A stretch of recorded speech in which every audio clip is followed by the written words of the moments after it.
Audio 7। Cosmic किरणों की खोज सन 1908 में विक्टर हेस ने की थी। ये किरणें दो तरह की होती हैं, प्राइमरी कॉस्मिक किरणें तथा सेकेंडरी कॉस्मिक किरणें या शोवर्स। प्राइमरी कॉस्मिक किरणों की ऊर्जा रेंज 106 से 102 इलेक्ट्रॉन वोल्ट होती है। पृथ्वी के ऊपरी एटमॉस्फेयर के प्रति घन मीटर क्षेत्र में प्रति मिनट औसतन 10,000 प्राइमरी कॉस्मिक किरणें टकराती हैं। 50 से 60 किलोमीटर ऊपर से आने वाले प्रोटॉन्स अल्फा किरणों की भिड़ंत वातावरण में फैले नाइट्रोजन, ऑक्सीजन और कार्बन परमाणुओं से होती है।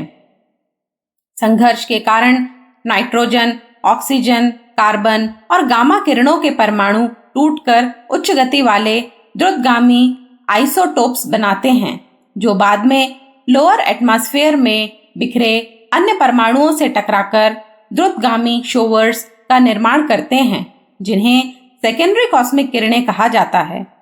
ये किरणें पृथ्वी की सतह तक पहुंचती हैं। 1018 इलेक्ट्रॉनिक वोल्ट वाली द्रुतगामी कॉस्मिक किरणें पृथ्वी की सतह तक पहुंचने के पूर्व ही उच्च शिखरों, शैल खंडों द्वारा रोक ली जाती है। विभिन्न रॉक सैंपल्स तथा मीटेरियोरिटिक अध्ययनों से यह ज्ञात हुआ है कि कॉस्मिक किरणों की शक्ति लाखों वर्षों से स्थिर बनी हुई है। कॉस्मिक किरणों के अनेक उद्गम स्रोत हैं। सोलर कॉस्मिक किरणें सौर्य विस्फोट सोलर फ्लेपर के समय निकलती हैं और अपेक्षाकृत कम ऊर्जा वाली होती हैं।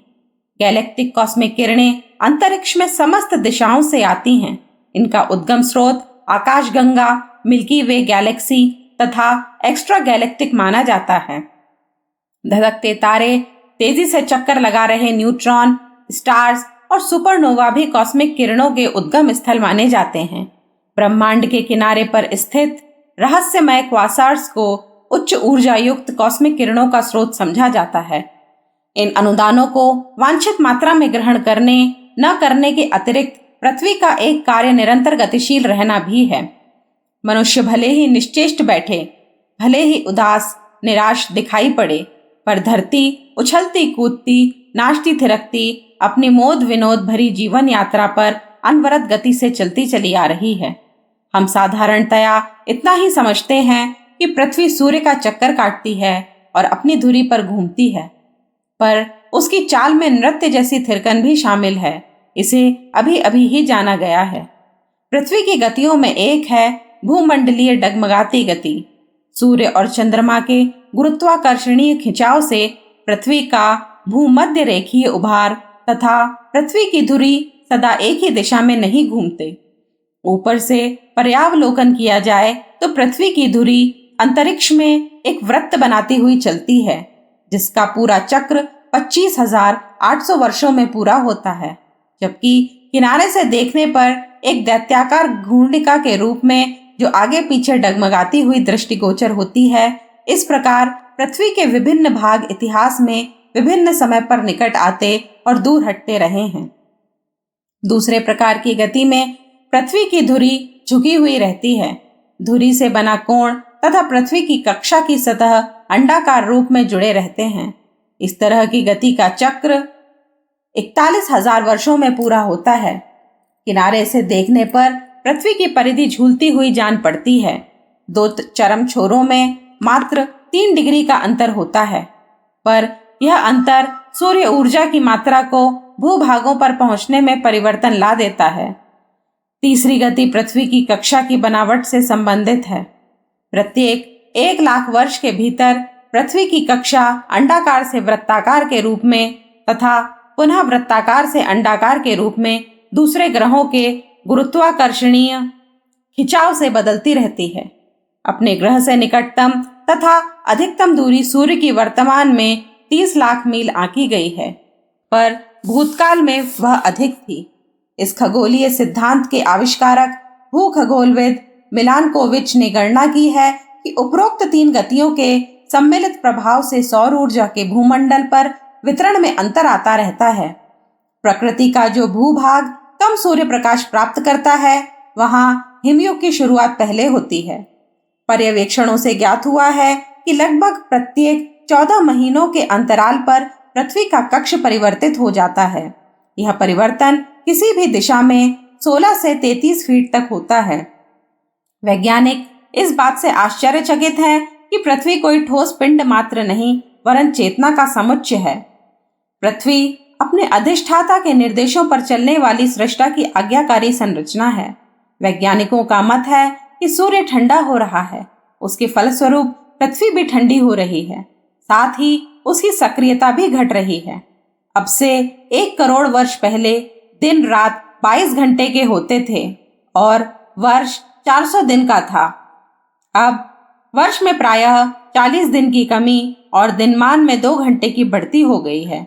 इसका कारण यह है कि वह अपनी धुरी पर भी अपेक्षाकृत मंद गति से घूमने लगी है और सूर्य की परिक्रमा करने वाली यात्रा में भी धीमापन आया है। पृथ्वी में गुरुत्वाकर्षण शक्ति विद्यमान है, फलस्वरूप अपनी कक्षा में प्रभाव सामर्थ्य की परिधि में रहने तक वह पदार्थों को अपनी ओर सतत आकर्षित करती रहती है। वस्तुतः इस ब्रह्मांड की रचना इस प्रकार हुई है कि उसकी पोल में हर वस्तु अधर में लटकी रहती है। गिरने की बात तो तब बनती है जब उस पर कोई दबाव पड़ता है और बलपूर्वक अपनी ओर खींचता है। यदि दबाव ना पड़े तो वह पोले आकाश में अपनी जगह अनंत काल तक बनी रहेगी। पृथ्वी में आकर्षण शक्ति है, इसलिए वह अपने प्रभाव क्षेत्र में दूसरी वस्तुओं को अपनी ओर खींचती है। इसी खिंचाव से प्रेरित होकर चीजें ऊपर से नीचे गिरती हैं। वजन क्या है? वजन उस शक्ति का नाम है जो अमुक वस्तु को पृथ्वी की ओर खींचने से रोकने के लिए लगानी पड़ती है। दूसरे शब्दों में पदार्थ पर पड़ने वाले पृथ्वी की आकर्षण शक्ति के दबाव को वजन कहते हैं। हम मंगल ग्रह की ओर उड़ें तो जब तक पृथ्वी की आकर्षण शक्ति से लड़ते हुए आगे चलेंगे तब तक सोचेंगे कि ऊपर उठ रहे हैं। जब मंगल की आकर्षण शक्ति के क्षेत्र में प्रवेश करेंगे तो प्रतीत होगा कि गिरना आरंभ हो गया। खिंचाव का दबाव जितना बढ़ता जाएगा उसी अनुपात से गिरने की गति बढ़ती जाएगी। इस प्रकार से गुरुत्वाकर्षण भी एक सापेक्ष स्थिति में सक्रिय होने वाला बल प्रतीत होता है। न्यूटन द्वारा प्रतिपादित यह सिद्धांत एक सीमा तक सही है। यदि कोई अंतरिक्षीय यान प्रकाश की गति से भी तेज 1 सेकंड में 3 लाख किलोमीटर से अधिक उड़ने लगे तो गुरुत्वाकर्षण के नियम गलत हो जाएंगे। गत दशाब्दी में अणु भौतिकी यहाँ तक पहुँच गई है कि यह विश्व वसुधा एक अनोखी दृष्टि से देखी जाने लगी है। इनका केंद्र बिंदु प्रकृति को विभिन्न प्राकृतिक सत्ताओं कॉस्मिक फोर्स का दिव्य एकीकरण है। इन लोगों को आशा है कि विश्व ब्रह्मांड के विविध क्रियाकलापों के पीछे कोई एक ही सूत्र फोर्स काम कर रहा है। इस ज्ञान क्षेत्र को यूनिफाइड फील्ड थियरी या लोकल गेज थियरी का नाम दिया गया है, जिसकी मूलभूत मान्यताएं अतीव सरल हैं, जिन्हें दैनंदिन जीवन के अनुभवों के आधार पर समझा जा सकता है। वर्ष 1960 तक वैज्ञानिकों ने कॉस्मिक फोर्स को 4 भागों में विभाजित किया था, जिसमें से 2 को गुरुत्वाकर्षण तथा विद्युत चुंबकत्व कहा गया, जिनसे सर्वसाधारण सुपरिचित हैं। गुरुत्वाकर्षण तो एक ऐसा अदृश्य बल है जो पृथ्वी को लाखों मील की दूरी से सूर्य की परिक्रमा करने को बाध्य करता है। दूसरा बल इलेक्ट्रोमैग्नेटिज्म कुछ फीट की दूरी मात्र से ही खींच सकता है। 20वीं शताब्दी में 2 प्रकार के और प्रकृति बल की जानकारी विश्व को मिलेगी। इसमें एक प्रबल तथा दूसरा दुर्बल हुआ करता है। इन दोनों का अनुभव सब एटॉमिक स्थिति में ही होता है, जो इंद्रियों गोचर नहीं है, मात्र प्रतिक्रिया ही देखी जा सकती है। इन दोनों में प्रबल है एटॉमिक फोर्स, जो एटम के विभिन्न कणों को केंद्र की ओर आकर्षित किए रहता है। इसी बल के कारण ही सृष्टि के विभिन्न पदार्थ यथावत लंबे समय तक बने रहते हैं। चौथे मंद बल को रेडियो एक्टिव ऊर्जा क्षरण के रूप में जाना जाता है। उक्त चारों फोर्स के अतिरिक्त और किसी फोर्स की जानकारी विश्व को अभी तक नहीं हो पाई है। यह भी अपने आप में एक विचित्रता ही है कि इस विशाल संसार में मात्र 4 ही सत्ताएं हैं, किंतु अणुविज्ञानी इससे संतुष्ट नहीं हैं, क्योंकि उन्हें इन सब में संबंध स्थापित रखने के लिए 4 प्रकार के विभिन्न सिद्धांत बनाने पड़ते हैं। न्यूटन से पूर्व चांद को चलाने वाला एक बल और पृथ्वी पर फल खींचकर गिराने वाला एक दूसरी प्रकार का बल था। ऐसी उन दिनों की मान्यता थी। बाहर से दिखने में इस विभिन्नता को सरलीकृत करके न्यूटन ने प्रतिपादित किया कि यह दोनों एक ही बल गुरुत्वाकर्षण है। यह बात तो 300 वर्ष पुरानी है, किंतु अभी विगत शताब्दी तक चुंबकत्व तथा विद्युत दो भिन्न भिन्न फोर्स माने जाते थे। विज्ञान ने इन दोनों फोर्स में एकता स्थापित की, जिसे गेज थियरी कहा जाता है। चारों कॉस्मिक फोर्स के बलों में आपसी अनुपात बिठाने के लिए एक उदाहरण, यदि अणु अपने परमाणुओं को जिस शक्ति अनुपात में खींच रहा है, इसको इकाई मान ली जाए, तो विद्युत चुंबकीय बल को 1/137 का कहा जा सकता है। रेडियोधर्मी विकिरण बल को 0.00001 कहा जाएगा तथा गुरुत्वाकर्षण बल को 10 के पीछे 38 शून्य लगाना पड़ेगा, वह इतना गुना है। नोबेल पुरस्कार विजेता अब्दुल सलाम ने अपने शोध पत्र में एक महत्वपूर्ण तथ्य की ओर ध्यानाकर्षण किया है कि उक्त चारों बल एक ही इकाई की ओर इशारा करते हैं। सन 1979 में सलाम के साथ नोबेल पुरस्कार के सहभागी वेन वर्ग तथा शेलन ग्लाशो हरवार्ड भी थे। इन विजेताओं ने सृष्टि के सभी पदार्थों को 4 प्रकार की ऊर्जा शक्ति जो विश्व को गतिशील रखती है, इनकी इकाइयां तथा भौतिक क्रियाकलाप का वर्णन यूं किया है। गुरुत्वाकर्षण की इकाई ग्रेविटोन्स हैं तथा इसका विस्तार अनंत है और इसका सामूहिक व्यावहारिक दृश्य स्वरूप सूर्यमाला है। इसकी क्रियाकलाप उल्कापात है। इलेक्ट्रोमैग्नेटिज्म की इकाई फोटोन का विस्तार अनंत तथा दृश्य स्वरूप पहाड़ों से लेकर जीव कोशों का द्रव्य मैटर क्रियाकलाप है। रासायनिक प्रतिक्रिया। प्रबल मॉलिक्यूलर फोर्स की इकाई ग्लुआन्स विस्तार 1/10 12 सूत्र सेंटीमीटर दृश्य स्वरूप एटम क्रियाकलाप। न्यूक्लियर रिएक्शन मंद मोलेकुलर फोर्स की इकाई वेक्टर वोसांस विस्तार 1/1 15 शून्य सेंटीमीटर क्रियाकलाप। रेडियो विकिरण। इतना ही नहीं, इन नोबेल पुरस्कार विजेताओं ने विकिरण जन्य मोलेकुलर फोर्स तथा इलेक्ट्रोमैग्नेटिज्म बलों को एक ही महत्व बल बताया है, जो एक अभूतपूर्व सिद्धांत है।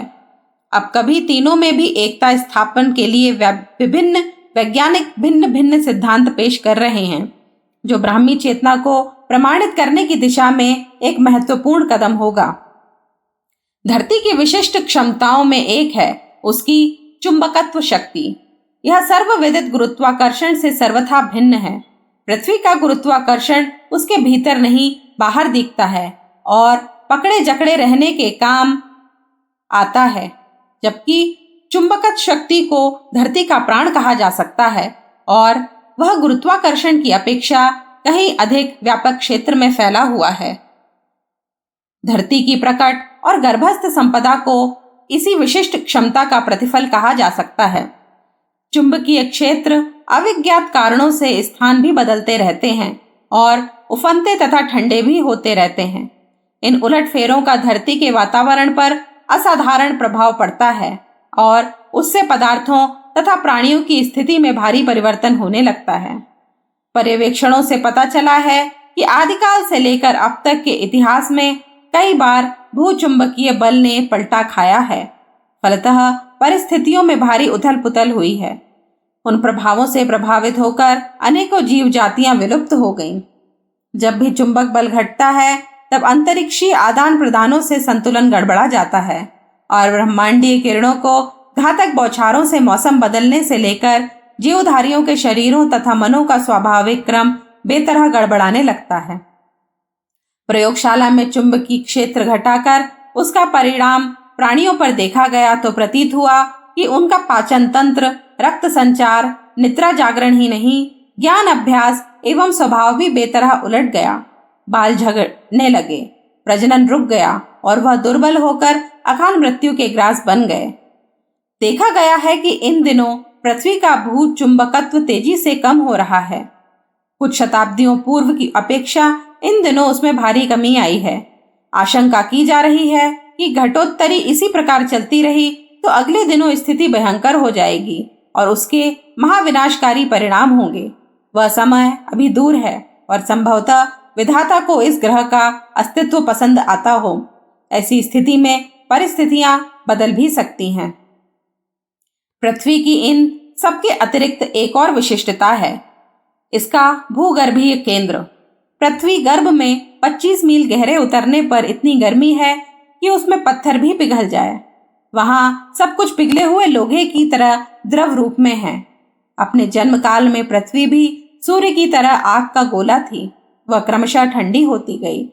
ऊपर की परतें इतनी ठंडी हो गईं कि उस पर वनस्पतियों और प्राणियों का जीवन संभव हो सके, किंतु भीतर की आग अभी भी बहुत गर्म है। ठंडक जैसे जैसे भीतर घुसती जाती है, वैसे गर्म परतों का विस्तार सिकुड़ता है और वहां उत्पन्न होने वाली भाप परतें फोड़कर ऊपर निकलने का प्रयास करती हैं। इसी विस्फोट को ज्वालामुखियों के रूप में देखा और भूकंपों के रूप में अनुभव किया जाता है। पृथ्वी का मध्य केंद्र बाह्य धरातल से 6435 किलोमीटर है, पर उसके भीतर की स्थिति जानने में अभी प्रायः 2800 मीटर तक का ही पता चलाया जा सका है। 62 मील की गहराई पर तापमान 3000 अंश सत्तांश होता है। इस तापमान पर किसी पदार्थ का ठोस अवस्था में रहना संभव नहीं, अस्तु यह निर्धारित किया गया है कि 62वें मील से लेकर 3960 मील पर अवस्थित भूगर्भ केंद्र तक का सारा पदार्थ पिघली हुई स्थिति में होगा। समय समय पर फूटने वाले ज्वालामुखी और भूकंप इसी तथ्य की पुष्टि करते हैं। पृथ्वी के भीतरी परतों में गर्मी भी अधिक है और भारीपन का दबाव भी बढ़ा चढ़ा है। अतएव वहां किसी सुंदर और सुव्यवस्थित वस्तु का अस्तित्व नहीं बन पाता। सब कुछ आग्नेय द्रव के रूप में है। भूकंपों द्वारा समय समय पर पृथ्वी की आंतरिक स्थिति का परिचय भी मिलता रहता है। अब तक पृथ्वी को अधिक से अधिक 5 मील तक ही खोदा जा सका है, जबकि पृथ्वी के मध्य केंद्र की गहराई लगभग 4000 मील है। अधिक गहराई में क्या है, इसकी यत्किंचित जानकारी भूकंपों के समय निकलने वाली भूगर्भीय तरंगों से ही प्राप्त होती है। ये भूगर्भीय तरंगें वस्तुतः प्रकृति की एक गुप्त पावर लाइन की ओर संकेत करती हैं, जो भूगर्भीय केंद्र में सतत गतिशील रहती हैं। कारण इनका भी सूर्य से निसृत आवेशित कण हैं, जो पृथ्वी के चुंबकीय क्षेत्र में हलचल पैदा कर भूगर्भ तक कंपन की लहर उत्पन्न कर देते हैं। वॉशिंगटन विश्वविद्यालय के भूभौतिकीविद जॉन आर बोकट को अमेरिकी पश्चिमी समुद्री तट की बनावट अध्ययन करते समय कुछ महत्वपूर्ण खोज हाथ लगी। उन्होंने पाया कि भूगर्भ स्थित चट्टानें विद्युत धारा की अच्छी सुचालक हैं। यह एक संयोग ही था। इस विद्युत धारा का एवं भूकंपों के कंपनों का पथ एक ही था। सूर्य द्वारा प्रभावित भूचुंबकीय क्षेत्र में उत्पन्न इस विद्युत धारा के पथ पर मान चित्रण कर पृथ्वी के अंदर क्या कुछ घट रहा है या घटने जा रहा है, इसकी जानकारी अब हासिल की जा सकती है। यहाँ तक कि संभावित भूकंपों का पूर्वानुमान वर्षों पूर्व लगाकर ब्रह्मांड भौतिकी एवं भूभौतिकी के समन्वय से काफी कुछ क्षति बचा सकना भी संभव है। पृथ्वी के भीतरी भाग में दबाव बहुत अधिक है। जहाँ धरती का तरल भाग समाप्त होकर कड़ा आवरण शुरू होता है, वहां का दबाव प्रायः प्रति वर्ग इंच पर लगभग 10,000 टन है। यो अहंकारी स्थूल दृष्टि भारी भरकंपन और उष्णता उग्रता को ही महत्व देगी, पर पृथ्वी की स्थिति ने स्पष्ट कर दिया है कि उसके भीतरी अंतराल में जहां गर्मी और दबाव का बाहुल्य है, वहां केवल दाह की भट्टी ही जल रही है और उस विक्षोभ की उषा से भूकंपों और ज्वालामुखियों के रूप में फूटकर शांत वातावरण को विषाक्त और विकृत ही करती रहती हैं। इसके विपरीत धरती के ऊपरी वायुमंडल में जहां हल्केपन और शीतलता का संतुलन है, वहां जीवन, सौंदर्य और सुविधा साधनों के पनपने का अवसर मिला है। पृथ्वी अपने अंदर निहित ऊष्मा को जब विवर या दरारों के माध्यम से बाहर निकालती है, तो उसे ज्वालामुखी नाम से जाना जाता है। इस विस्फोट के फलस्वरूप बड़े बड़े पठार या पहाड़ों का निर्माण होता है। कभी कभी इन ज्वालामुखियों से बहुमूल्य खनिज संपदाएं भी हाथ लग जाती हैं। वैज्ञानिकों के अनुसार पृथ्वी की ऊपरी सतह 40-50 मील तक की गहराई में ही ठोस पदार्थ होने का अनुमान है। उसके बाद लगभग 2900 मील के व्यास में पृथ्वी का अंतराल द्रव या गैस के ही रूप में हो सकता है। यह क्षेत्र इतना तीव्र उष्मांक वाला है कि इसके अंदर गैस के अलावा पदार्थों का अन्य स्वरूप संभव ही नहीं। इस गैस को वैज्ञानिकों ने मैग्मा नाम दिया है। धरातल के अंदर की ऊष्मा का अनुमान मात्र इसी से लगाया जा सकता है कि प्रति 100 फुट की गहराई पर औसतन 1 सेंटीग्रेड ताप बढ़ता जाता है। 99 डिग्री सेंटीग्रेड पर पानी उबलने की स्थिति बन जाती है। इसी अनुमान के आधार पर कहा जा सकता है कि 40-50 मील की गहराई के बाद चट्टानें तो होंगी नहीं, कुछ गहराई तक द्रव्य हो भी तो गैस ही की संभावनाएं शेष बचती हैं। धरातल के नीचे की ऊष्मा, जहां पर भी धरातल का तल पतला या कमजोर पाया, उसे बेधकर उसकी गैस बाहर उबल पड़ती है। यह गैस हाइड्रोजन, गंधक, कार्बन, ऑक्सीजन आदि रूप में बाहर प्रकट होती है। इससे निकलने वाला धुएं का गुब्बारा हजारों फीट ऊंचाई तक अंतरिक्ष को आच्छादित कर लेता है। फलस्वरूप गैसें जब शक्तिशाली दबाव के साथ बाहर निकलती हैं तो हजारों फुट मोटी तह वाली चट्टानों को भेदती हुई गर्म लावे से बाहर आती हैं। इससे कभी कभी दूर तक भूचाल भी आते हैं। जापान के एक ज्वालामुखी से गंधक के अतिरिक्त एक अधिक महत्वपूर्ण खनिज संपदा हाथ लगी है। भारतवर्ष में दक्षिणी पठार, जहां पर आजकल कपास की सबसे अधिक उपज होती है, ज्वालामुखी की ही देन है। इसका क्षेत्रफल लगभग 2 लाख वर्ग मील है। प्रशांत महासागर के अंतराल में ज्वालामुखियों का एक विशाल भंडार सा है। इसके उदर में विकसित द्वीप समूह ज्वालामुखियों की ही देन है। आज भी सैकड़ों की संख्या में पर्वतों की एक श्रृंखला प्रशांत महासागर के गर्भ में छिले हैं, जो ऊपर आने की प्रतीक्षा में हैं। कभी कभी क्रुद्ध प्रकृति अपने अंतरतम की ज्वाला से इस पृथ्वी में उलट फेर कर कहीं झील, कहीं सागर बनाकर नई सृष्टि कर सकती है। चाहे पृथ्वी के वायुमंडल की चर्चा की जाए, अथवा ध्रुवों की स्वयं की हलचल की, अथवा भूगर्भीय गतिविधियों की, सृष्टा की इस अद्भुत संरचना पर आश्चर्य भी होता है एवं गर्व भी। सब कुछ यहाँ संतुलित एवं व्यवस्थित है, कहीं कोई व्यतिक्रम नहीं। जहाँ भी मनुष्य ने छेड़खानी की है, उसे दंड प्रकोपों के रूप में भुगतना पड़ा है।